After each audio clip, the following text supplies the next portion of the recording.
আজ আমি বানিয়েছি আলু বেগুন দিয়ে ট্যাংরা মাছের ঝাল। প্রথমে নুন হলুদ মাখানো মাছগুলো কড়াইতে সরষের তেল গরম করে মাছগুলো ভেজে তুলে নেব।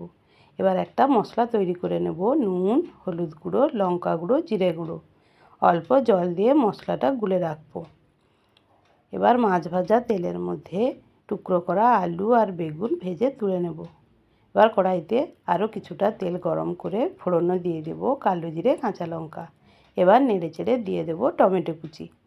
তারপর কিছুক্ষণ নেড়েচেড়ে গুলে রাখা মশলাটা দিয়ে দেব। মশলাটা কিছুক্ষণ কষিয়ে নিয়ে ভেজে রাখা আলুটা দিয়ে দেব। আলুটা মশলার সাথে ভালো মতো কষিয়ে নিয়ে জল দিয়ে দেব।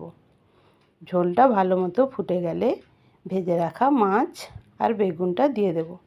সব কিছু ভালো মতো সেদ্ধ হয়ে গেলে ধনেপাতা কুচি ছড়িয়ে নেড়েচেড়ে নামিয়ে নেব। রেসিপিটি ভালো লাগলে অবশ্যই লাইক, কমেন্ট, শেয়ার করবেন। টাটা।